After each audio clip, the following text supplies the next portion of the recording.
Okay, so when you picture colonial America, what do you see? I'm guessing Jamestown, maybe some pilgrims in Massachusetts, right? But what if I told you that's like looking at a giant mural through a keyhole? There's a much bigger, way more complex picture. Let's find out what we've been missing. Yeah, that's really the big question here, isn't it? If you strip away all the familiar Thanksgiving stories, what was life actually like for the people on the ground? Well, we're about to dig in. Here's the thing you have to get. The colonial period wasn't just one story. It was a bunch of totally different experiments all happening at once. Some were all about profit, others were driven by, these grand religious ideals. And they were constantly bumping up against each other. So today, we're diving into that messy, complex reality. All right, first up on our tour is an experiment that was driven by one thing and one thing only: money. Let's go to the bustling, anything-for-a-buck world of New Amsterdam. So, New Amsterdam was set up by Dutch traders, and it was a business from the get-go. Now, you've probably heard that whole story about them buying Manhattan for 24 bucks. It's not quite true, but it totally captures the vibe of the place. It was all about the deal. If you could help make money, you were welcome.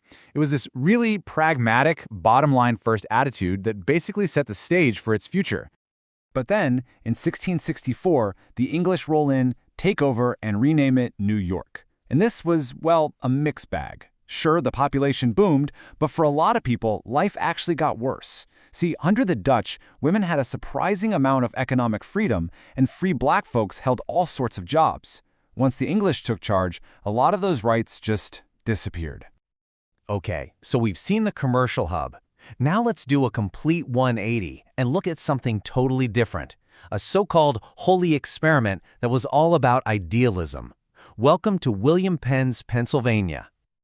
Penn imagined his colony as a safe haven for Quakers, and you have to understand, for the 17th century, their beliefs were kind of radical.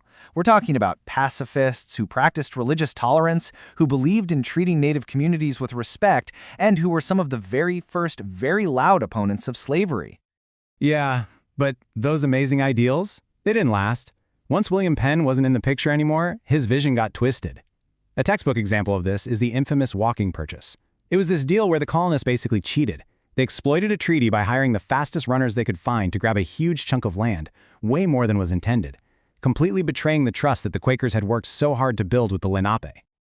All right, for our third and final colonial experiment, we're heading south. And this place wasn't founded on business or faith. It was founded on strategic defense and some pretty brutal economics. We're talking about South Carolina. So, South Carolina's main purpose was to be a buffer zone. The thing is, its settlers came over from the sugar colony of Barbados, and they didn't just bring their luggage. They brought an entire, fully formed slave society model with them like it was a kit. So there wasn't a slow buildup here. From day one, the whole economy was designed to run on slavery. Okay, so we've got these three very different colonial setups, right? But as we get toward the end of the 17th century, all of them, no matter how different, start hitting a period of intense crisis. Things really started to unravel. And that brings us to this quote. This is some pretty fiery stuff. It comes from a guy named Nathaniel Bacon, who led a really violent uprising in Virginia. He's absolutely furious with Governor Berkeley. But the reason why he's so mad? Well, that's where the story usually gets a little fuzzy. And this is where we have to correct the record. The common myth is that Bacon's rebellion was some kind of early fight for American liberty. It wasn't. It was a violent, brutal power grab. Bacon and his crew were angry because the governor wouldn't let them go kill more Native Americans and take their land. Plain and simple. It was about greed for land, not a noble quest for freedom. The fallout from this was huge. Two big things happened. First, the rich elite in Virginia got spooked. They were terrified of another uprising from poor white indentured servants, so they massively sped up the switch to using enslaved Africans for labor, thinking they'd be easier to control. And second, this whole mess convinced the king back in England that he needed to clamp down and get a tighter grip on these colonies, which he saw as just spiraling into chaos. And man, things just started spiraling fast. Just look at this timeline. The king tries to assert control by creating this new mega colony. Then, boom, a revolution back in England flips everything on its head. Then a new law comes down that forces religious tolerance on the Puritans, which basically pulls the rug out from under their entire reason for being there.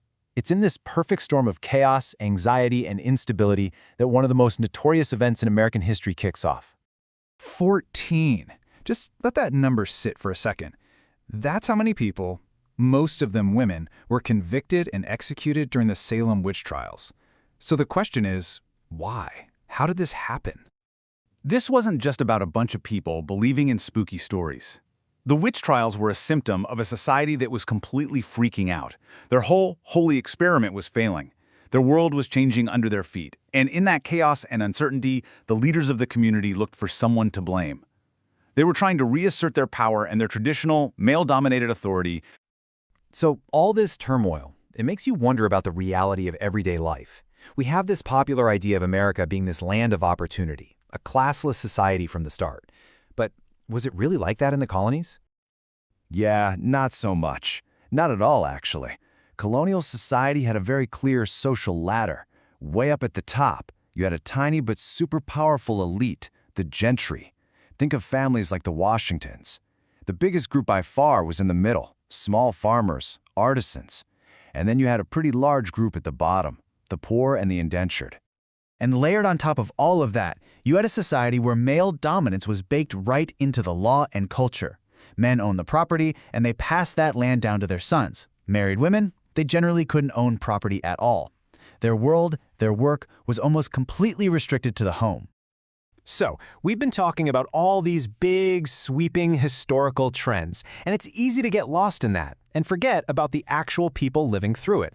So let's zoom in and get personal. This day is 40 years since I left my father's house and come here, and here have I seen little else but hard labor and sorrow. That's from the diary of a woman named Mary Cooper in 1769. Wow. I mean, that one sentence just cuts through everything, all the politics, all the economics, and it just hits you with the raw, grueling reality that so many people lived every single day.